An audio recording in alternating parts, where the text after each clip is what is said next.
서울 중구 성동구 갑에 전현희 후보자를 추천하는 것으로 의결하였고,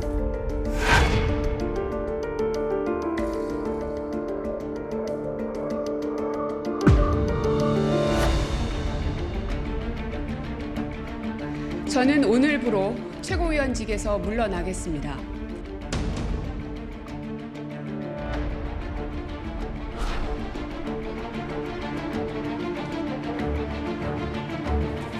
공천하다 보면, 혁신을 하다 보면 가족을 바뀌는 아픔이 있지 않느냐 그래서. 아니, 그 당대표께서 그러면 자기 가족을 벗기지 않는 그런 문제를 지적하려고. 우리 의원님들께서 여러 가지 의견을 주셨는데 우리 당무에 많이 참고하도록 하겠습니다.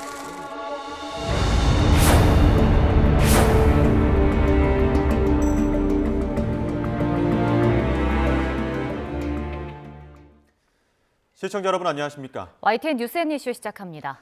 더불어민주당이 친문 좌장으로 꼽히는 홍영표 의원을 사실상 컷오프하기로 했습니다. 역시 공천에서 배제된 친문 임종석 전 대통령 비서실장은 잠시 뒤에 기자회견을 열고 입장을 밝힙니다. 취재기자 연결합니다. 김경수 기자. 네, 국회입니다. 네, 먼저 민주당이 오늘 추가 공천 심사 결과를 발표했는데 자세한 내용 전해주시죠. 네, 민주당 공천관리위원회가 오전 11시에 전국 9곳의 추가 공천 심사 결과를 발표했습니다. 서울 종로의 노무현 전 대통령 사위인 곽상원 변호사가, 경기도 구리와 김포 을에는 윤호중, 박상혁 현역 의원이 각각 공천장을 받게 됐습니다. 이와 함께 공관위는 일부 지역구들을 전략지역으로 지정해달라고 당 전략공천관리위에 요청하기로 했습니다. 친문 좌장 홍영표 의원의 인천 부평을과 김근택의 기동민 의원의 서울 성북을, 친명 안민석 의원의 경기 오산 등이 포함됐습니다. 전략지역으로 지정되면 해당 지역구 현역 의원은 사실상 공천 배제되기 때문에 당사자들의 거센 반발이 예상됩니다. 한편 어제 민주당이 서울 중성동갑에 전현희 전 국민권익위원장을 전략 공천하며 이 지역 공천이 무산된 임종석 전 대통령 비서실장은 잠시 뒤 오전 11시 40분 국회에서 기자회견을 합니다. 어제 당의 공천 배제 결정에 대한 입장과 향후 거취 계획 등을 밝힐 것으로 보입니다. 임 전 실장 공천 배제와 고민정 의원의 최고위원직 사퇴 등으로 친문계와 친명계의 갈등이 고조된 가운데 오늘 임 전 실장이 어떤 입장을 낼지 관심이 쏠리고 있습니다. 친문 등 비명계의 공천 불이익이 집중된다는 문제 제기가 이어지는 가운데 대표적 비명계인 우선 설훈 의원은 오늘 민주당 탈당을 선언했습니다. 설 의원은 이재명 대표가 연산군처럼 자신에 반하는 인물들을 모두 쳐내고 아부하는 사람들만 곁에 두고 전체주의적 사당을 만들었다며 탈당 이유를 밝혔습니다. 네, 국민의힘은 오늘 영남권이 포함된 2차 경선 결과를 발표하죠. 네, 국민의힘은 오늘 오후 전통적 강세 지역인 대구 경북과 부산 경남 등 24개 지역구의 경선 결과를 발표합니다. 김기현 전 대표와 박맹우 전 울산시장이 맞붙는 울산 남구 을 등이 관심 지역입니다. 김은혜 전 대통령실 홍보수석과 김민수 당 대변인이 경쟁하는 경기 성남 분당 을의 경선 결과도 주목받고 있습니다. 지금까지 국민의힘 공천 과정에서 지역구 현역 의원이 탈락한 사례는 한 번도 없어서 이른바 현역 불패라는 지적도 나오고 있는데요.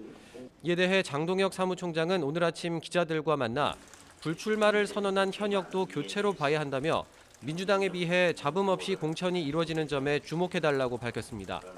또 아직 공천 방식이 결정되지 않은 울산 남구 갑 3선 이채익 의원에 대해선 여러 가지 검토를 하고 있다며 공천 배제 가능성도 열어뒀습니다.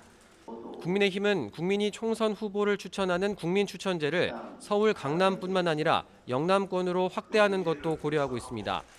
이와 함께 당의 요청으로 부산에서 서울 영등포 을로 출마 지역을 옮겼다가 경선 포기를 선언한 박민식 전 국가보훈부 장관의 재배치 논의를 검토하고 있습니다. 이와 관련해 장동혁 사무총장은 본인 의사가 중요하다면서도 수도권 등 경쟁력 있는 후보가 역할을 했으면 하는 지역들이 있다면서 박 전 장관이 함께 해주면 좋겠다고 언급했습니다. 지금까지 국회에서 전해드렸습니다. 네, 어제 서울 중성동갑 공천에서 배제된 임종석 전 대통령 비서실장이 기자회견을 열고 입장을 발표합니다. 민주당의 결정을 비판하고 재심 요청 등 향후 대응 계획을 밝힐 것으로 보이는데 탈당 등 거취를 표명할지도 주목됩니다. 네, 현장 연결해 보겠습니다. 말씀드릴까요? 저는 지난 대선 시기에 민주당의 서울시당과 광주시당으로부터 대선 선거 지원 유세를 띄워달라는 공식 요청을 받은 바 있습니다. 흔쾌히 수락했지만 당시 대선 캠프가 거절해서 움직일 수가 없었습니다. 친문 갈등설이 파다해서 선거에 경고등이 켜진 터라 그 거절을 납득하기 어려웠지만 저로서는 SNS에 호소하는 것 외에 달리 참여할 방법이 없었습니다. 이번에는 다를 거라 믿었습니다. 양산 회동에서 이재명 대표가 굳게 약속한 명문 정당과 용광로 통합을 믿었습니다. 지금은 그저 참담할 뿐입니다. 왜 이렇게까지 하는지 도무지 납득이 되질 않습니다. 이재명 대표와 최고위원회에 묻고 싶습니다. 정말 이렇게 가면 총선에서 이길 수 있습니까? 통합을 위한 마지막 다리마저 외면하고 홀로 이재명 대표만으로 국민의 마음을 얻을 수 있는 것입니까? 이번 선거는 질 수 없는 선거이고 져서는 안 되는 선거입니다. 민주당은 하나일 때 승리했습니다. 명문의 약속과 통합은 정치적 수사가 아니라 총선 승리와 윤석열 정부 폭정을 심판하기 위한 기본 전제입니다. 이번 총선에서 패배한다면 우리 모두는 씻을 수 없는 죄인이 되는 것입니다. 아직 늦지 않았다고 믿고 싶습니다. 방향을 바꿀 시간이 우리에게 있습니다. 당 지도부에 정중하고 간곡하게 요청드립니다. 중구 성동구 갑에 대한 의결사항을 제고해 주십시오. 며칠이고 모여 앉아서 경론을 벌여 주십시오. 단결과 통합을 복원하고 민주당이 총선에서 승리할 수 있는 반전의 계기를 만들어 주십시오. 김대중, 노무현, 문재인 그리고 이재명을 지지했던 마음들을 모두 모아주십시오. 그것만이 승리의 길이라 확신합니다. 기다리겠습니다. 저는 여느 때처럼 오늘 저녁 6시에 왕십리역 광장에 나가서 저녁 인사를 드릴 예정입니다. 당원 동지 여러분, 지지자 여러분, 성동 구민 여러분, 그리고 지난 공천 과정에서 상처받고 아프고 지친 분들 누구라도 만난다면 서로 보듬어 주면서 치유하고 통합하는 시간을 가질 것입니다. 민주당의 역사에 대해서 이야기 나누고 우리가 얼마나 민주당을 사랑하는지 그 뜨거운 마음을 확인하려 합니다. 저의 최종 거취는 최고위원회의 답을 들은 후에 다시 말씀드리겠습니다. 고맙습니다. 네, 기자회견 직후에 기자들과 취재진들과 질의응답이 있습니다. 잠시 또 현장 이야기 들어보시죠.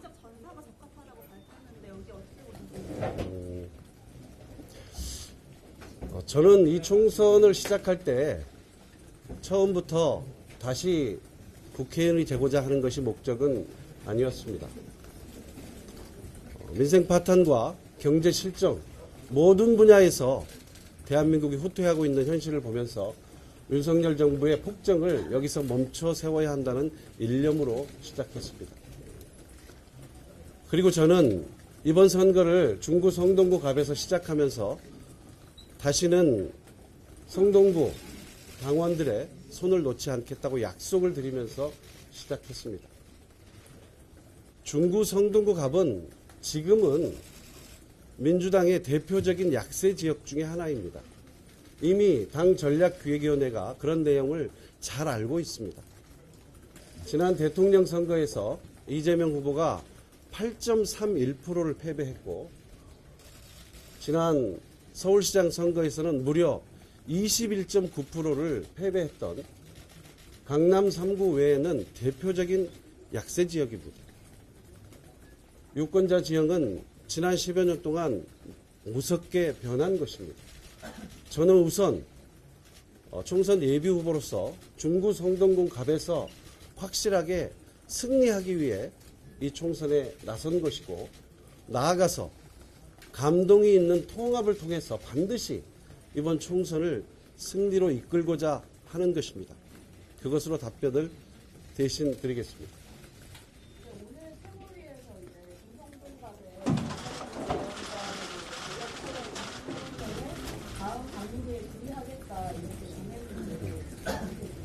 최고위 절차가 그렇죠.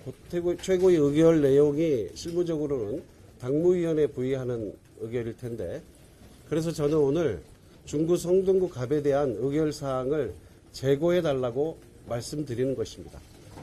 어쩌면 우리가 통합을 이룰 수 있는 마지막 기회일지도 모른다 하는 절박함이 제 가슴 안에 있습니다. 예전에 김대중 대통령께서 정치는 생물이라고 말씀하셨습니다. 지금 민주당의 가장 중요한 것은 이번 총선에서 승리해서 윤석열 정권의 실정을 막아달라는 민심에 부응하는 것입니다. 그것이 가장 중요한 목표라면 최고위원회가 밤샘 토론이라도 해달라는 것입니다.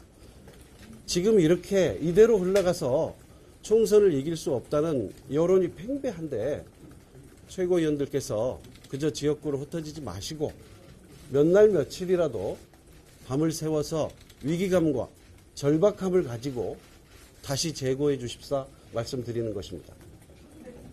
일각에서는 실장님이 나중에 당권에 도전하고 이제 친문 의원님들이 당을 장악할 걸 좀 우려해서 공천에서 배제했다는 이야기가 나오는데 이 부분 어떻게 생각하실까요? 총선이 잘못되면 어찌 보면 모든 것이 끝나는데 과연 이 총선을 패배하고도 더불어민주당이 간판을 유지할 수 있을지조차 알 수 없는데 그게 무슨 지금 의미 있는 이야기겠습니까?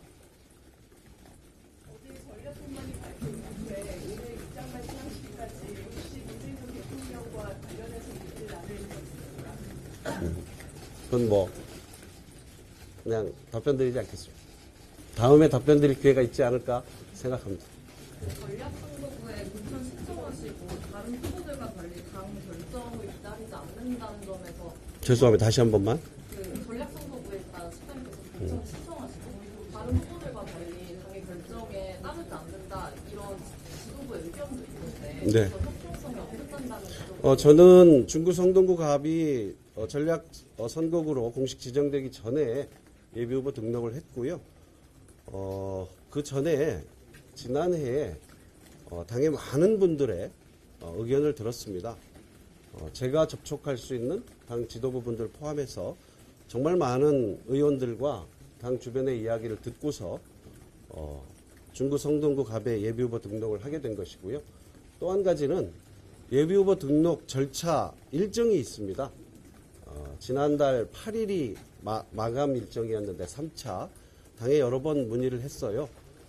3차까지 후보 등록을 하지 않으면 아예 검토 대상이 되지 않는다는 답변을 들었고, 저는 꼭 예비후보 적격 심사를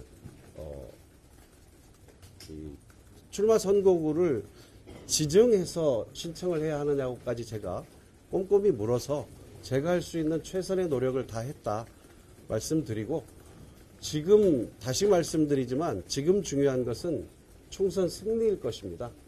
사실은 민주당의 승리보다는 국민의 승리가 절박한 이런 시점에 민주당이 고려해야 할 것은 전략적으로, 말 그대로 전략적으로 고려해야 할 것은 중구 성동구 갑에서 아까 제가 말씀드린 것처럼 강남 3구 외에는 대표적 약세 지역인 중구 성동구 갑에서 확실하게 승리하는 것, 그리고 총선 승리를 통합으로 이끄는 것이라 생각하고요. 감히 말씀드리면 지금 유권자 지형과 현재의 이 정서 속에서 새로운 분이 오셔서 중구 성동구 갑의 총선 승리를 이끌 수 있는 것인지, 과연 그 부분에 대한 전략적, 실무적 검토는 하신 것인지 제가 한번 되묻고 싶습니다. 이 정도 하실까요? 최종 정치를 최고위원 답변 들은 후에 밝히셨는데 혹시 탈당이나 부정수주만까지 고려를 하시고 최고위원회에서 흔히 모두가 총선 승리를 바라지만 누구보다도 총선 승리를 바라는 것은 이재명 대표와 당 최고위원회가 아닐까요? 그분들께서 선거를 끌고 가셔야 하고 결과에 대한 책임도 가장 높다고 할 수 있기 때문에, 그래서 전략적으로 다시 한번 고민해 달라는 것이고, 앞서 제가 정치는 생물이라고 말씀드린 점도 바로 그 질문에 대한 답이 될 것 같습니다. 혹시 다른 지역을 요청을 지도부에서 한다면 혹시 다른 지역을 좀 고려해 보실 수는 있을까요? 아닙니다. 아닙니다. 다시 말씀드리지만 저는 꼭 한번 국회의원을 더 하고자 하는 것이 아닙니다. 반전의 계기를 만들고 감동이 있는 통합을 만들어 달라고 호소드리고 있는 것입니다. 그런 고민을 하고 있지 않습니다. 개성 캠프가 지원 유세를 거절했다고 말씀하셨는데 당시에 어떤 이유로 어떤 방식으로 거절하셨는지 아까 말씀드린 정도로 하겠습니다. 그건 뭐 지금 그 시절에도 저는 좀 아팠습니다. 좀 더 명문 통합이 됐더라면 하는 아쉬움이 제가 늘 있었고, 저한테 그런 기억이 있어서 이번에는 꼭 명문 통합, 용광로 통합을 만들자는 취지에서 그 기억이 떠올라서 말씀드린 것이고요. 다음에 혹시 말씀드릴 기회가 있지 않을까요? 이 정도 하시죠? 네. 고맙습니다. 다음에 또 말씀드릴 기회가 있으리라 생각합니다. 감사합니다. 네, 임종석 전 실장 탈당 등 거취가 주목이 됐는데요. 탈당보다는 재고를 요청했습니다. 아직 늦지 않았다. 방향을 바꿀 시간이 있다. 기다리겠다. 이렇게 밝혔습니다. 네, 오늘도 예비후보로서 저녁에 주민들을 만나겠다며 중성동갑 출마 의지를 다시 한번 밝혔습니다. 잠시 뒤에 전문가와 함께 총선에 미칠 파장까지 자세히 분석해 보겠습니다. 다음 소식 전해드리겠습니다. 정부가 전공의 복귀 시한을 하루 앞두고 각 수련병원의 대표자 등의 집을 직접 찾아가 업무 개시 명령을 전달했습니다. 의사 단체 행동과 관련해 첫 고발도 단행한 뒤라 복귀 압박이 더욱 높아지는 상황입니다. 취재기자 연결해 보겠습니다. 김연아 기자. 네, 연세 세브란스 병원에 나와 있습니다. 네, 먼저 전공의 대표들에 대한 업무 개시 명령 송달 상황부터 전해주시죠. 네, 정부가 어제 의협 비대위 전 현직 간부 5명과 이른바 선동글 작성자들을 고발했는데요. 오늘은 이 각 수련병원의 전공의 대표 자택들을 직접 찾아서 업무 복귀 명령을 전달했습니다. 그동안엔 우편이나 휴대전화, 문자 메시지 등으로 업무 복귀를 명령했는데 복귀 시한 하루 전인 오늘 직접 송달을 마치면서 미복귀 시 사법 절차를 진행할 때 송달 효력을 두고 다툴 여지를 사전에 차단한 것으로 보입니다.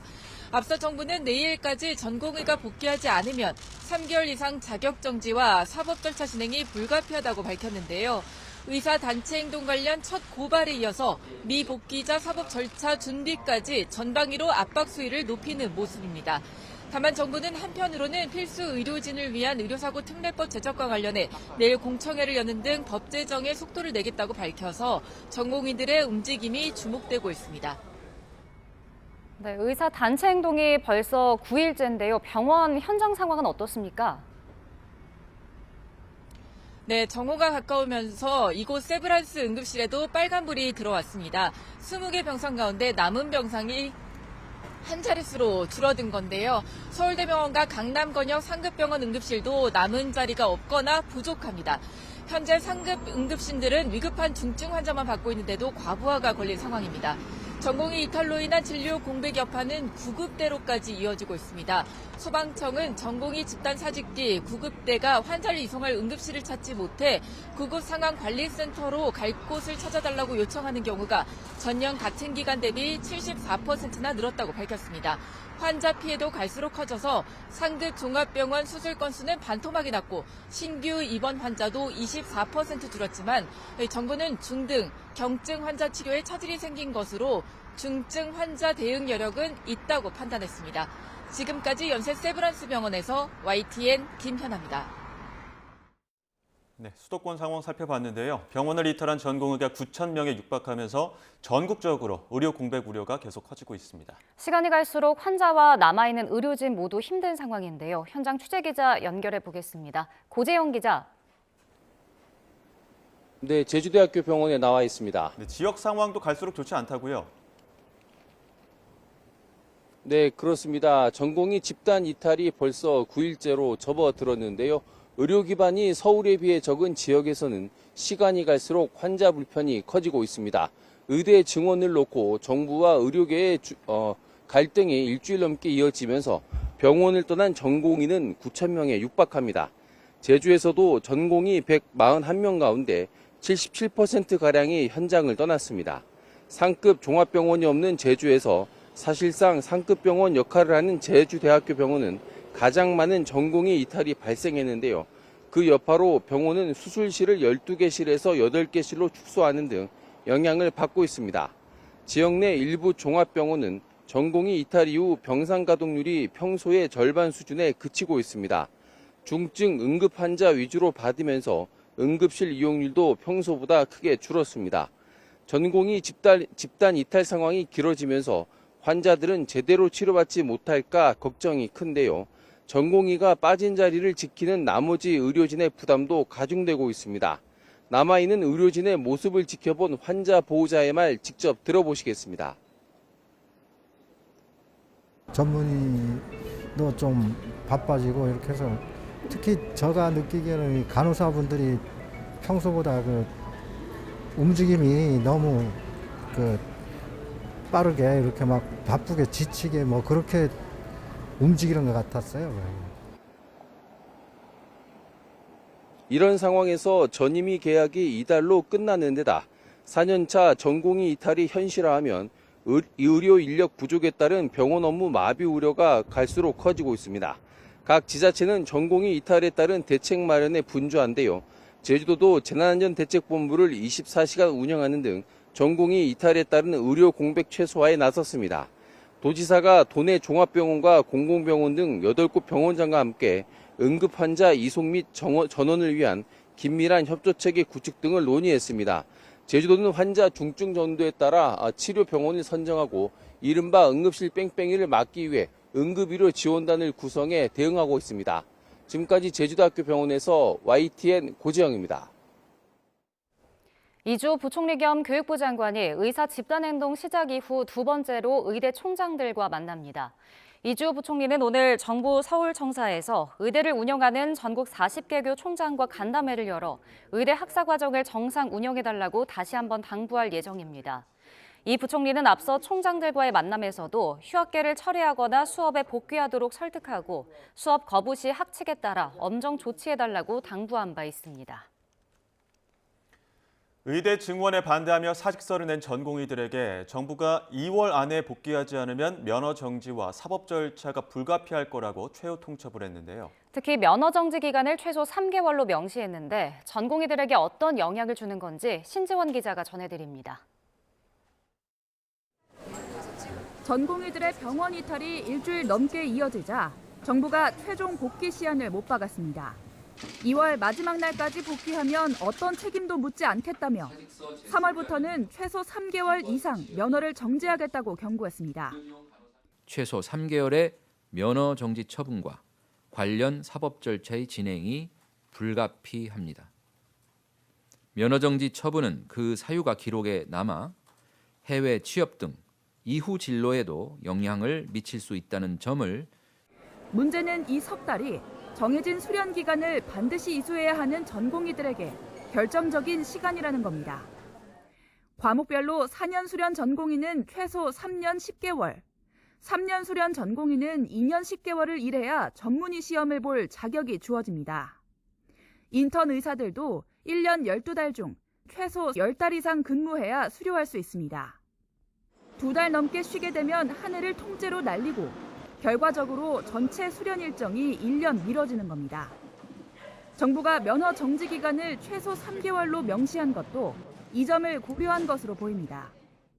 특히 면허 정지와 같은 행정처분은 업무 개시 명령에 불응한 모든 전공의가 처분 대상이라 더 큰 압박이 될 수 있습니다. 가담 정도라든지 주동자 여부 이런 것들에 대해 따라서 수사 여부를 결정하는 게 가능한데요.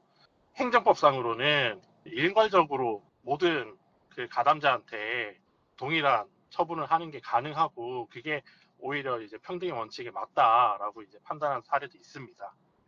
이런 가운데 정부는 전공의들의 빈자리를 간호사들이 채우도록 조치한다는 방침입니다. 다만 간호사의 업무 범위를 각 병원장이 재량으로 정하게 해 의료사고 등 분쟁의 책임을 일선 병원이 떠안을 수 있다는 우려가 나오고 있습니다. 또 전공의 업무를 다른 직군이 대신하는 데 한계가 명확한 만큼 정부의 채우 통첩에 얼마나 많은 전공의가 반응할지에 따라 의료 공백 확산 여부에 분수령이 될 것으로 보입니다. YTN 신지원입니다. 네, 방금 들어온 소식 전해드리겠습니다. 합계 출산율이 사상 처음으로 0.6명대로 떨어졌습니다.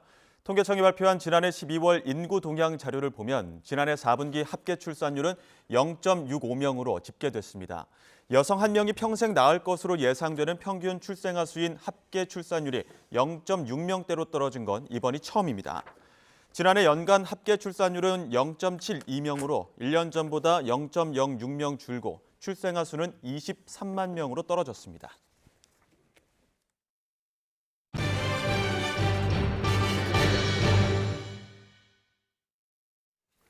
네, 오늘의 정치권 이슈 김철현 경일대학교 특임교수, 김진욱 전 민주당 대변인과 이야기 나눠보겠습니다. 어서 오십시오. 네, 안녕하세요. 앞서 임종석 전 실장 브리핑을 봤는데 절차가 있습니다. 그러니까 지금 전략공관위에서 전현희 전 국민권익위원장을 중성동갑에 추천 의결을 했고 이 내용이 지금 재신 신청 기간을 지나서 최고위의 의결을 되면 최고위 의결 뒤에 당무위에서 행정 절차를 마쳐야 공천이 확정되는 겁니다. 그 사이에 이제 최고위 의결이라는 절차가 남아있기 때문에 임종석 전 실장은 이 최고위에서 다시 한번 재고해달라 이런 요청을 했거든요. 그런데 그 고민정 최고위원도 사퇴한 마당에 이게 과연 최고위에서 받아들여질지 이 부분이 좀 주목되는 것 같거든요. 어떻습니까? 네, 지금 오늘 임종석 실장이 좀 전에 기자회견을 통해서 네. 그 전현희 전 위원장의 전략공천에 대해서 다시 한번 재고해달라 이렇게 당에 요청을 했습니다. 임종석 실장 입장에서는 오랫동안 성동을에서 중구 성동을에서 준비를 해왔고 또 지금 이 성동 지역이 그렇게 그 양지가 아닌 굉장히 험지로 분류될 만큼 어려운 곳이기 때문에 본인이 반드시 거기에서 승리를 일궈내겠다라는 의지를 오늘 또다시 한번 표명을 한 것이거든요. 근데 지금 문제는 당의 이 결정 자체가 굉장히 오랜 기간 동안 숙고의 시간을 좀 거친 상황에서 나왔다는 것입니다. 임종석 실장께서는 최고위에서 밤을 새워서라도 다시 한번 논의를 해달라 말씀하시지만 그거는 그렇게 쉬워 보이는 일은 아닌 것 같고요. 근데 이제 좀 저는 여기서 좀 아쉬운 건 임종석 실장이 지금 그 지역에서 공천이 되냐 안 되느냐 하는 문제보다 지금 이 문제가 친명 또는 비명의 구도화로 이미 이게 비약이 됐다. 이 부분에 대해서 진작에 최고위나 전략공관위에서 조금 더 빠르게 정리해내지 못해서 일이 좀 커진 거 아닌가 이런 좀 아쉬움을 갖고 있습니다. 예, 그 임종석 전 실장은 지금 예비 후보로 이미 등록이 돼 있는 상황에서 오늘도 왕십리역에서 주민들과 만난다는 거 아닙니까? 어떻게 보면은 그 출마 의사를 강하게 밝히고 있는데 이 부분 어떻게 보십니까? 그래서 저는 임종석 전 실장이 정무적 감각을 굉장히 정무적 오판을 하고 있다고 보이거든요. 예. 첫째는 보면 당의 결정에 대해서 번복해 달라는 건데 그렇다면 모든 공천 신청자들의 재심을 다 받아줘야 되거든요. 그럼 엄청나게 당이 혼란이 생기게 되죠. 그게 불가능한 일이고 두 번째는 본인이 지금 어떤 결정을 내리지 않고 저렇게 계속적으로 이 공천 갈등을 계속 깊게 하게 되면 중성동과 문제뿐만 아니고 전체적으로 민주당의 공천 내용이 길어지면서 총선판 전체에 영향을 미치거든요. 그렇기 때문에 제가 볼 때는 임종석 전 실장이 조금 정치적으로, 정무적으로 좀 오판하고 있는 걸로 보이고요. 제가 볼 때 저 기자회견을 바라보는 이재명 대표는 거의 충격적으로 봤을 것 같아요. 왜냐하면은 어떤 이재명 대표가 생각할 때는 지금 그 임종석 전 실장이 결국은 비명계 그리고 구친문계의 90점으로 되면서 앞으로 향후에 막강하게 지금 이재명 대표하고 대립각을 세우겠다는 게 분명해졌거든요. 그렇기 때문에 이재명 대표 입장에서 볼 때 저 기자회견을 보면서 확실하게 이번에 임종석 전 실장을 공천에서 배제해야 되겠다. 더 이상 송파갑이라고 하는 호의적인 공천 제안마저도 이렇게 뭐 철회해야 되겠다 이렇게 생각을 할 것 같고요. 아마 다음으로는 지금 그 다음에 임종석 전 실장 다음으로 또 비명계 90점이 될 수 있는 홍영표 의원이나 아니면 뭐 이 전해철 의원이나 아니면 노영민 전 실장이나 아니면 이인영 의원이나 이런 부분들에 대한 2차 어택도 감행하지 않을까 이렇게 보입니다. 그래서 지금 보면 이재명 대표 입장은 분명하거든요. 그 어떤 공천에 대한 내용에 대해서 귀를 틀어막고 시스템화 외치고 있거든요. 그리고 아마 두 분을 통해서 입장을 분명히 정리를 했는데 하나는 그 김병기 공천관리위원을 통해서 걔는 지져도 기차는 간다라고 선언을 했습니다. 두 번째는 그 대표 정무실장 김영진 의원이 갈 사람은 가고 올 사람 막지 않는다고 얘기를 했거든요. 그렇기 때문에 어떤 탈당을 해도 무방하다는 입장까지도 표명하고 있기 때문에 아마 저 임종석 전 실장이 저렇게 계속 끌고 가는 건 제가 볼 때 민주당 전체적으로 좀 좋지 않은 상황을 만들고 있다. 그래서 임종석 전 실장의 정무적 오판이다 이렇게 좀 보입니다. 예, 지금 이제 브리핑 이후에 어떤 다른 지역을 고려하느냐 이런 취재진 질문도 있었는데 임종석 전 실장이 입장을 밝히기도 했습니다. 잠시 그 이야기 듣고 다음 질문 넘어가도록 하겠습니다. 저는 꼭 한번 국회의원을 더 하고자 하는 것이 아닙니다. 반전의 계기를 만들고 감동이 있는 통합을 만들어 달라고 호소드리고 있는 것입니다. 그런 고민을 하고 있지 않습니다. 그러니까 지도부에서는 송파갑을 추천했다는 이야기도 있지 않았습니까? 근데 지금 송파갑도 오늘 다른 분이 이제 단수 공천을 받은 상황에서 운신의 폭이 좀 좁아진 것 같은데 어떤 선택지가 있다고 보십니까? 지금 이제 이재명 대표의 의지는 분명한 것 같습니다. 그리고 그것이 전략공관위를 통해서 전략공천자가 확정이 되는 상황으로 표현이 됐어요. 그리고 송파갑 같은 경우에는 뭐 당에서 제안을 했었지만 지금 임종석 실장 자신이 그 지역을 염두에 두고 있지 않다고 분명하게 못을 받고 있거든요. 그리고 오늘도 이따 저녁 6시에 또 본인이 지금 얘기하고 있는 중구 성동갑 지역에서 왕십리역에서 퇴근길 인사를 하겠다라는 의지까지 분명히 밝혔기 때문에 뭐 임종석 실장이 다른 지역을 지금 생각하고 있는 건 전혀 아니고요. 당 또한 지금 이 상황에서 다른 지역을 대체 후보지로 제시할 만한 그런 상황은 아닌 것 같습니다.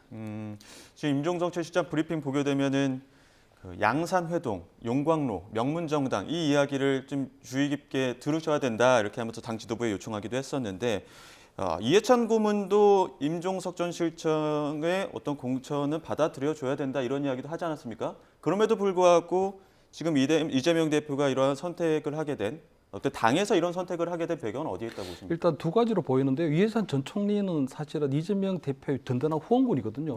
왜냐하면 문재인 정부 때 3명의 총리, 그러니까 이낙연 전 총리 같은 게 탈당을 했고 얼마 전에 보면 정세균 전 총리, 김부겸 전 총리는 이재명 대표에 대해서 불공정하다는 얘기를 지적을 했거든요. 그런데 그것을 감싸주고 있는 부분이 이해찬 전 총리입니다. 그렇기 때문에 이해찬 전 총리가 사실 임종석 전 실장을 조금 포용해라 하는 이런 부분들 이재명 대표에게도 상당히 좀 부담이 됐을 것 같거든요.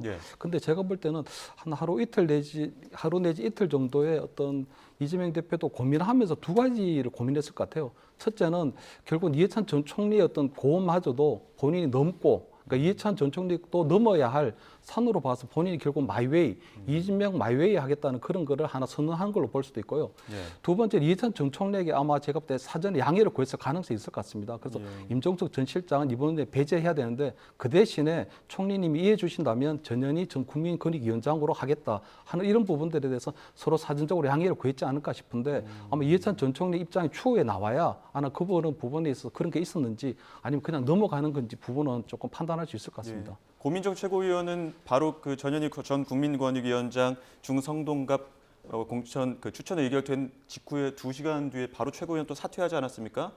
어떻게 보면 갈등이 조금 더 격화되는 모습인데 어떻게 바라보십니까? 일단 고민정 최고위원이 이제 지금 지도부 내에서 비명계 최고위원으로 이제 유일한 최고위원 역할을 하고 있었던 것이고요. 예. 아마도 뭐 본인이 지금 이 상황에서 여러 번 어떤 논의를 좀 신속히 진행하자, 여러 가지 논의를 좀 같이 해보자라고 얘기를 몇 번이나 했었는데 그것이 지도부 내에서 전혀 받아들여지지 않았다. 그렇기 때문에 더 이상 본인의 역할을 할 수 있는 부분이 없지 않느냐라고 판단을 한 것 같습니다. 예. 근데 이제 그 지금 상황에서 비명계 최고위원의 숫자가 워낙에 한 명밖에 없었던 상황이라 최고위원회에서 재심의를 하고 논의를 하는 것 자체가 그 큰 변화를 가져올 수 있는 그런 지금 구도는 아닌 것 같고요. 예. 그럼 만약에 최고위에서도 지금 어떤 보면 전현희 전 국민권익위원장 중성동갑 공천으로 의결이 된다. 그러면 임종석 전 실장이 할 수 있는 내놓을 수 있는 카드, 뭐 움직일 수 있는 방법들은 어떤 게 있습니까? 일단 가장 그 첫 번째로서는 당의 통합을 위해서 본인이 당의 최종 결정을 수용하는 방법이 있을 수 있습니다. 또 만약에 그렇지 않다고 하고 본인이 지금 좀 전에 기자회견에서도 배지를 한 번 더 달자고 하는 것은 아니다. 이 지역의 승리를 이루어내기 위해선 나의 헌신, 나의 역할도 있을 수 있다라는 것을 좀 다시 한번 판단해달라고 얘기했기 때문에 아마도 뭐 탈당이나 무소속으로 가는 건 그렇게 쉽지는 않을 것 같긴 해요. 그러나 지금 상황에서 당이 이 지금 문제가 이 지역이 단순하게 임종석 실장 개인에게만 지금 포커싱 되어 있는 것이 아니고 전체 구도 그리고 친명 비명이라는 이런 또 구도에 또 이게 그 포함이 되어 있기 때문에 이 점에 있어서는 임종석 실장도 좀 깊은 고민이 좀 남아있는 거 아닌가 이렇게 생각됩니다. 예. 문재인 전 대통령도 그 임종석 전 실장이 이야기했던 이른바 양산회동 그때 어떻게 보면은 명문 정당이 돼야 살아남는다 이런 이야기 했기 때문에 문재인 전 대통령이 조금 나설 가능성도 있다고 보십니까? 그래서 저는 좀 약해 보이는 게요. 그때 그 양산에서 해동할 때 보면 구 세력의 어떤 그 우리 문재인 전 대통령하고 새로운 세력인 이재명 대표하고 저는 신구 권력이 교체된다는 그런 느낌을 좀 받았거든요. 아마 양산 해독에서 제가 볼 때 이재명 대표가 문재인 전 대통령에게 나름대로 아마 넘어가야 될 이번에는 민주당의 주류를 더 이상 이제 친문에서 친명으로 바꿔야 되겠다는 의지는 조금 확고해 보이고요. 지금 그 문재인 전 대통령 같은 경우에는 이 공천에 관련해서 벌써 여러 가지 메시지를 냈거든요. 첫째는 그 3명의 총리 중에 이낙연 전 총리가 탈당하는 부분을 그냥 양해를 했습니다. 거기에 대해 아무런 얘기가 없거든요. 두 번째는 정세균 전 총리나 아니면 이 김부겸 전 총리가 어떤 공천에 대한 여러 가지 불공정 문제를 제기하는 부분에 있어서도 아무런 얘기도 하지 않았거든요. 그래서 문재인 전 대통령은 이재명 대표의 어떤 공천 방식에 대해서 간접적으로 저는 의사표시를 좀 했다고 보고요. 아마 더 이상의 본인이 어떤 직접적인 발언을 하게 되면 굉장히 이제 총선 전체를 망칠 수가 있기 때문에 거기에 대한 정치적 책임은 이제는 문재인 전 대통령에게 돌아가는 부분이 있거든요. 그렇기 때문에 아마 제가 볼 땐 굉장히 조금 뭐 침묵 아니면 뭐 이런 방향으로 가지 않을까 더 이상 어떤 정치적 메시지를 낼 가능성은 굉장히 낮다 이렇게는 보입니다. 예, 오늘 오전에 민주당에서 추가 공천 결과를 발표하기도 했는데 눈에 띄는 부분이 홍영표 의원, 안민석 의원 사실상 컷오프된 수순으로 가고 있는 것 같은데 이 부분 어떻게 보십니까? 글쎄요, 그거는 뭐 아직 그 당에서 공식적으로 공천 발표를 하지 않았기 때문에 지금 여기에서 제가 뭐 드릴 수 있는 말씀은 사실 그렇게 크게 있지 않습니다. 다만 지금 그 몇 개의 지역들, 뭐 선관위가 그 선거구역이 획정되지 않은 지역들에 대해서는 불가피하게 공천이 좀 늦어질 수밖에 없는 부분이 있습니다만 그 외의 지역에 대해서 특히 방금 전에 말씀하신 뭐 전해철 의원 지역이라든지 안민석 의원 지역에 대해서 이렇게 그 판단을 좀 늦게 하는 것은 어떤 긍정적인 시그널은 아니다. 뭔가 판단해야 될 게 조금 더 깊고 많이 있다. 이렇게 이해할 수밖에 없는 그런 상황이긴 합니다. 예, 근데 이제 그러니까 아직 확정되진 않았다고 하셨습니다만 이제 홍영표 의원 지역구의 부평을이나 혹은 안민석 의원의 경기 오산 지역 이 부분이 이제 전략 공간으로 이관됐기 때문에 대체로 이제 이 전략 공간으로 이관된 지역구는 현역 의원이 사실상 컷오프됐다 이렇게 보는 게 지금 대체적인 시각이거든요. 이런 부분에 대해서 어떻게 바라보겠습니까? 일단 아까 말씀드린 것처럼 지금 이재명 대표가 이번 총선을 통해서 확보하고자 하는 건 두 가지거든요. 하나는 당의 주류를 친문에서 친명을 확실하게 교체하겠다. 두 번째는 그 과거에 80년대를 주름 잡았던 운동권 5인방이 있습니다. 예. 그중에 보면은 송영길 전 대표 같은 경우는 지금 탈당을 한 상태고, 그다음에 우상호 의원 같은 경우는 불출마를 선언을 했고요. 그다음에 그 임종석 전 실장을 이번에 배제하게 되면 송갑석 의원 같은 경우는 이번에 경선을 치르게 되고, 예. 이인영 의원 같은 경우는 지금 험지로 보내려고 하거든요. 그래서 아마 전체적으로 운동권의 주류도 과거에 80년대 보면 이 사람들이 그 전대협이라고 하는 거기 출신들이거든요. 그리고 굉장히 조금 국민적 인지도 높고 그런 부분들도 결국은 전대협 후기 어떤 뭐 박홍근 전 원내대표나 아니면 천준호 당대표 비서실장 같은 전대협 후기는 이제 한 청년으로 이 정체적인 중심을 옮겨가려고 하는 부분이 있거든요. 그래서 전체적으로 볼 때 이재명 대표가 어떤 이재명의 어떤 민주당을 만들려고 하는 큰 그림을 갖고 지금 진행되는 부분이기 때문에 거기에 아마 홍영표 의원이라든가 이런 분들은 거의 다 이제 그러니까 비명계의 구심점이 될 수 있는 분들은 아마 이번 공천에서 굉장히 뭐 좀 어려움을 겪게 되지 않을까 이렇게는 좀 보입니다. 그러니까 홍영표 의원 같은 경우는 친문의 어떤 핵심이기 때문에 그런 부분은 어떤 그 계파 갈등에서 뭐 전략 공간으로 넘어간 부분이 있다라고 볼 수 있겠는데, 안민석 의원은 그래도 약간 친명계 쪽으로 보는 시각이 많지 않습니까? 근데 안민석 의원 지역구는 어떻게 된 겁니까? 글쎄 그 정확한 그 판단은 아마 전략공관위 또는 공천관리위원회에서 전략공관위로 이관시킬 때 어떤 논의들이 충분히 있었을 거라고 보이고요. 예. 지금 홍영표 의원 지역은 전략공관위에서 전략 경선 지역으로 발표했어요. 그 얘기는 홍영표 의원도 경선에 참여할 수 있는 길은 일단은 열어놓은 것 같습니다. 그래서 무조건적인 배제는 아닌 것 같고요. 그 지금 상황에서라면 그 안민석 의원은 대표적인 또 친명계 의원으로도 분류되기 때문에 아마도 지금 당에서 일어나고 있는 친명, 비명 문제보다는 그 지역에서의 경쟁력 이런 것들을 조금 더 우선시하고 있지 않느냐라는 시그널을 지금 내고 있는 것 같습니다. 예. 이 당내 공천 갈등과 또 반발 이런 부분에 대해서 오늘 아침 정청래 최고위원은 이렇게 이야기했는데요. 들어보시죠.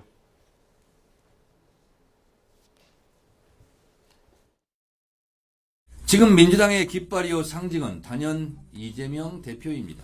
동네 돌아다니다 보면 노무현 지켜주세요 했던 사람들이 문재인 지켜주세요 했고, 지금은 이재명 지켜주세요 합니다. 친문은 되고 친명은 안 됩니까? 4년 전 총선에서 친문 아닌 국회의원 후보 있었습니까? 그런데 이재명은 안 됩니까? 이것은 시대 흐름에 대한 몰예고 역행입니다. 장강의 뒷물이 앞물을 밀어냅니다. 정치계도 신인 정치인들이 노쇠한 정치인들을 밀어내고 교체됩니다.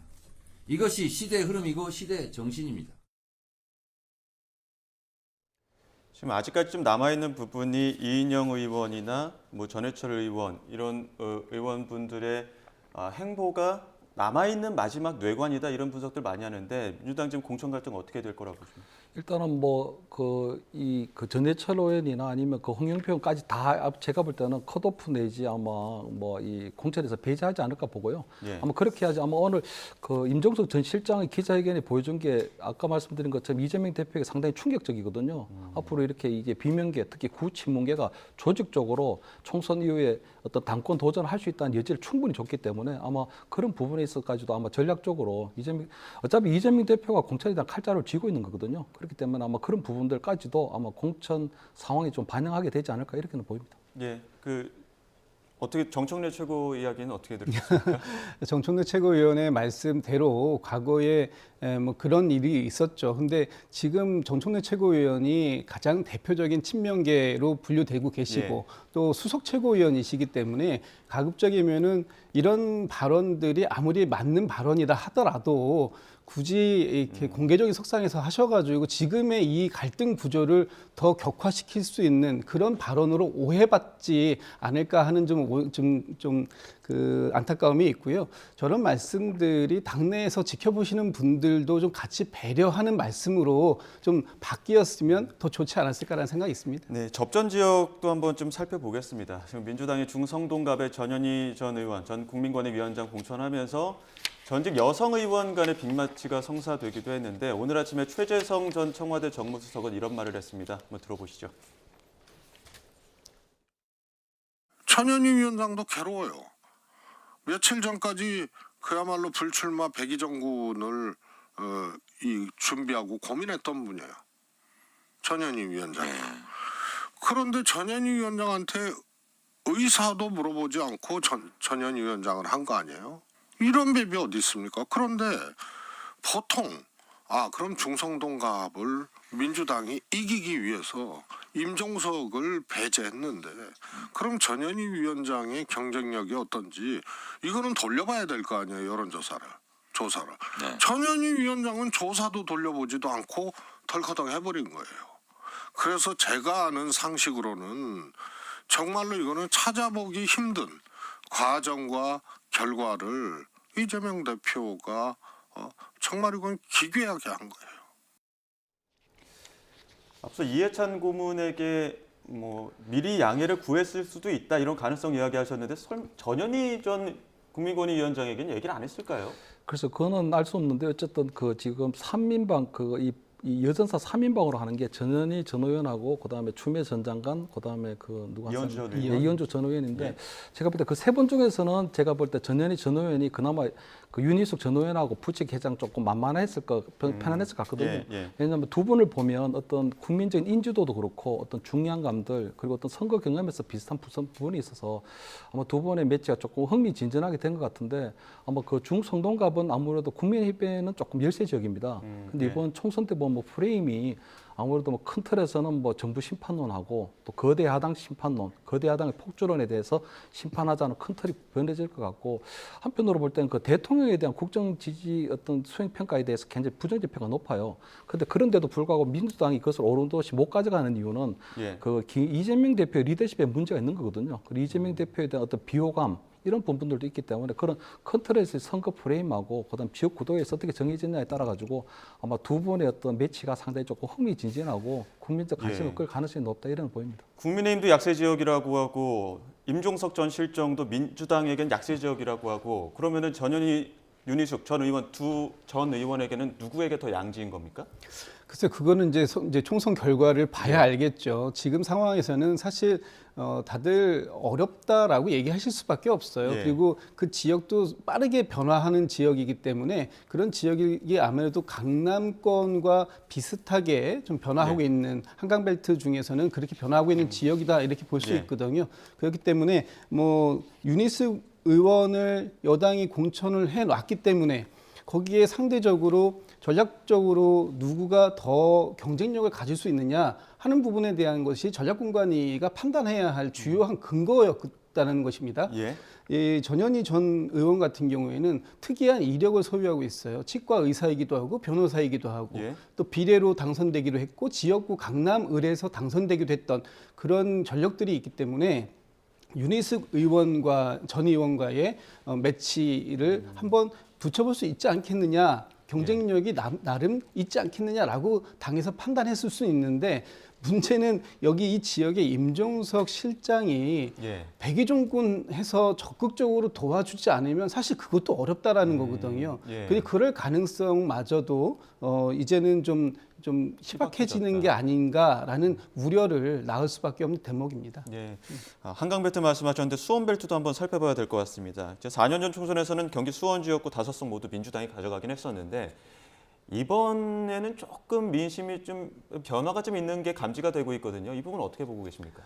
수원 같은 경우에 5석이 있고요. 또 경기도 전체로 보면은 59석입니다. 현재까지. 그 중에서 민주당이 약 49석을 지금 갖고 있습니다. 그러니까 거의 대다수를 가지고 있는 편이고요. 특히 수원의 5석은 민주당이 전체를 갖고 있습니다.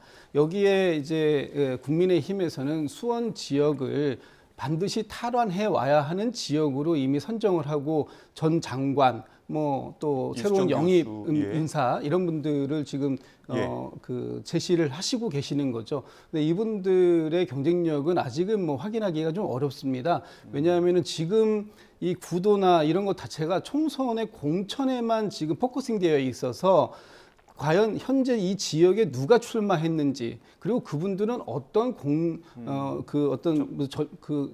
정책들을 갖고 있는지 이거를 소개할 수 있는 시간적 여유들이 사실 지금 없거든요. 그거는 조금 이제 이 공천 국면이 지나가야 나올 것이고 그때 되면 이제 경쟁력들이 좀 확인이 될 수 있을 것 같습니다. 최근에 이제 가상 대결에서는 국민의힘에 어떻게 보면은 조금 더 그 민심의 변화가 있기 때문에 그런 부분에서 국민의힘에서도 전략적으로 수원벨트는 이번에 탈환을 해야 된다 이렇게 좀 받아들이는 것 같고 민주당에서는 무조건 이번에는 방어를 해야 된다 이렇게 보는 것 같은데 어떻게 바라보고 계십니까? 그 최근에 여론조사를 보면 서울 같은 경우에는 국민의힘이 조금 좋아지고 있는데 경기도는 여전히 조금 민주당이 조금 우세한 지역이 있었거든요. 그래서 아마 이번에 수원 같은 경우에는 5군데가 전체 이 경기도 이 59군데의 선거를 전체적으로 조금 좌우하는 그런 부분이 있기 때문에 아마 이번에 조금 수원에는 조금 전략적으로 좀 새로운 인물로 좀 교체를 한 것 같고요. 아마 이번에 아마 그 이수정 전 경기도 교수 같은 경우는 상당히 좀 국민적 인지도가 있고 또 박문규 전 장관 같은 경우에도 오랜 이제 이 관료 생활하면서 신뢰감을 쌓아왔기 때문에 어떻게 보면 국민의힘에서는 좀 최상의 어떤 최고의 어떤 어벤져스 팀을 내보냈다고 할 수 있는 부분이거든요. 아마 그런 부분들이 있어서 아마 수원 민심이 조금 변화가 생기는 것 같고 아마 그런 부분들이 아마 조금 선거 때까지 쭉 이어질 수 있지 않을까 이렇게 좀 전망이 됩니다. 최근에 그 정당 지지도에도 조금씩의 어떤 변화가 있지 않습니까? 지금 이제 민주당의 어떤 공천 잡음, 파열음이 조금씩 더 커질수록 이 지지도나 아니면은 뭐 양당 후보에 대해서도 어느 정도 그 민심의 변화가 있을지 이 부분도 좀 이 선거 팔세를 보는데 주목되는 것 같거든요. 어떻게 보십니까? 예, 지금 얼마 전까지만 해도 2월 첫째 주만 해도 더불어민주당이 뭐 그 45%, 국민의힘이 39% 정도로 하면서 더불어민주당이 조금 좀 앞서 있는 그런 상황이었다가 불과 이제 한 3주 만에 이게 결과가 뒤집히는 그런 상황까지. 2월 3주차부터 조금씩 달라지는 추세. 2월 4주차에는 이제 골든크로스가 저 일어났죠. 국면이 이 공천 갈등, 또 공천 파열음이 가장 크게 지금 나오고 있던 시점이거든요. 그래서 지금 현재의 이 정당 지지율은 각 정당이 공천 과정을 얼만큼 매끄럽게 진행하고 있느냐 하는 것에 대한 국민적 평가가 저기 들어있는 것이다 이렇게 좀 보여지는데 저 부분은 이제 공천 국면이 지나고 나서 구체적으로 이번 총선의 구도 말씀드리면은 좀 전에 우리 김 교수님께서 말씀하신 것처럼 큰 틀에서 정권 심판론과 또 지금 야당 심판론이라고 하는 부분들이 있을 텐데 이 부분에 대해서 어느 쪽의 의견들을 더 수용해 주실 것인가 하는 것에 따라서 달라질 수 있습니다. 그래서 그거는 이제 캠페인에 대한 부분이기 때문에 그 국면에 넘어가면 저 정당 지지율은 좀 변화가 또다시 한 번 더 변곡점이 생기지 않을까라는 생각하고 있습니다. 어떻게 보십니까? 그럼 현재 지지율은 아무래도 양당에서 진행되고 있는 어떤 공천 관련한 부분이 있어야 될 것 같고 공천 관련 부분으로 일단 평가될 것 같고요.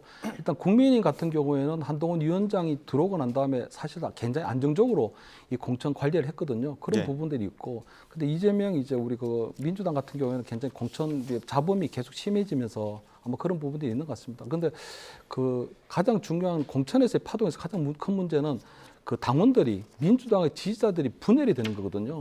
그러니까 위에서 아마 제대로 하지 않게 되면 친문과 친명으로 당원들도 결국 분열이 되게 돼 있습니다. 그래서 과거에 그 국민의힘 같은 경우에도 보면 2008년도에 그때 어떤 친박연대라는 게 만들어졌을 때 그때 보면은 이 국민의힘을 지지하던 당원들이 결국 표심에서도 분열이 됐거든요. 그래서 아마 이번에 민주당이 공천 파동이 길어지게 되면 결국 친문 당원, 친명 당원, 당원들도 이분화되면서 굉장히 총선에 악영향을 끼칠 가능성이 높다. 그래서 조기 수습이 되지 않으면 민주당 이번 총선에서 결과가 굉장히 조금 뭐 굉장히 좀 나빠지지 않을까 이렇게 전망이 됩니다.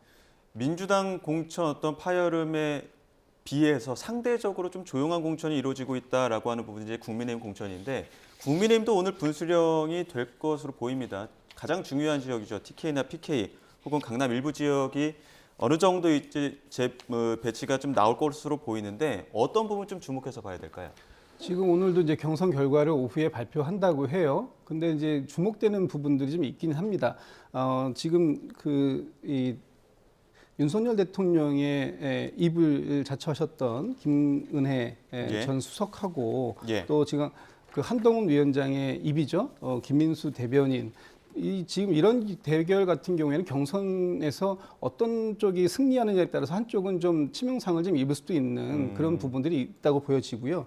그리고 지금 국민의힘 경선을 이렇게 얘기합니다. 현역 불패 경선이다. 그리고 신인들은 횡사를 하고 있다. 그리고 또 한편으로 보면은 그 현역들은 횡재를 하고 있고 신인들은 험지로 내몰리고 있다. 이런 평가를 하고 있는데 이런 평가들도 한 번은 정리가 되는 그런 발표가 한 번쯤은 있지 않을까 싶습니다. 예, 신인들이 어떻게 될 것인지 또 김은혜 전 수석과 김민수 대변인의 대결 이런 부분도 주목해 보셨는데 어떻게 보십니까? 일단 오늘 보면은 그거 대구 경북 지역에 보면요, 대구의 그 이 박근혜 전 대통령의 변호사인 도태우 변호사하고 예. 그 국정농단 수사검사했던 노승건 전 검사장하고의 어떤 경선 결과가 또 발표가 됩니다. 그 예. 부분도 조금 관심 있게 지켜봐야 될 것 같고요. 예. 또 하나는 그 박근혜 전 대통령의 또 다른 변호사인 유영하 변호사도 지금 공천 신청하고 기다리고 있는 상태인데 예. 거기도 지금 미정 상태거든요. 예. 아마 그런 것들에 대한 결과들. 그다음에 그 부산 같은 경우에는 그 장해찬 전 최고위원이 예. 또 이번에 현역 의원하고 또 경선을 치릅니다. 그래서 예. 장해찬 그럼 전 최고위원은 생활할 수 있을지 지금 보면은 그거 우리 대통령실 특히 용산의 비서관 이상은 다 생환이 되고 아마 참 그 행정관들은 대부분 지금 경선에서 다 떨어지고 있는 상황이거든요. 그래서 예. 장해찬 전 최고위원은 어떤 경선 결과를 나올지 그것도 좀 주목이 되는 포인트입니다. 그 박민식 전 장관은 어떻게 될까요? 분당을에 원래 출마해서 했다가 영등포 올옮겼다가 이제 다음은 또 어디로 갈 것인지 이런 부분을 좀 많이 좀 주목해서 보는 것 같은데 어떻게 될까요? 예, 오늘 장동혁 사무총장이 약간 이제 재배치를 암시하는 듯한 발언을 좀 하셨던 것 같아요. 예. 지금 영등포 을에다가 전략공천을 희망을 했습니다만 전략공천이 아닌 경선을 하라고 하니까 이제 하루 만에 경선을 이제 자진 포기하시고 상대 경선 후보자였던 박용찬 후보를 지지했는데 아마도 그 지역에서 당협위원장을 맡고 지역 활동, 지역 관리를 좀 해왔던 사람과 경선은 상당히 부담감이 있었던 것 같아요. 근데 지금 뭐 부산으로 갈 수도 있다라는 뭐 의견도 나오겠지만 예. 부산 공천은 저는 안 될 거라고 봅니다. 예. 예, 아마도 수도권 지역 내에서 재배치하는 선에서 타협점을 찾지 않을까라고 생각합니다. 부산은 왜 안 될 거라고 보십니까? 부산에서 이미 이선은 하신 분 아닙니까? 예, 부산의 북강서 갑에서 재선을 하신 예. 걸로 알고 있는데 아마 그 지역들은 이미 또 그 국민의힘에서 보면 PK 지역은 양지 예. 지역이고 예. 그런 지역들에는 이미 다른 후보군들을 지금 정리를 하고 있는 상황이기 때문에 그 예. 지역으로 다시 배치하는 것은 사실상 좀 어렵지 않을까 이렇게 판단하는 거죠. 예, 알겠습니다. 잠시 후에 또 양당에서 발표하는 것들도 뭐 추가 심사 발표도 있고 또 하기 때문에 그런 부분도 또 주목해서 보도록 하겠습니다. 지금까지 김철현 경일대학교 특임교수, 김진욱 전 민주당 대변인 두 분과 이야기 나눠봤습니다. 오늘 말씀 고맙습니다. 예, 감사합니다.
요즘 아침엔 쌀쌀해도 낮에는 봄이 다가왔다는 게 실감나시죠?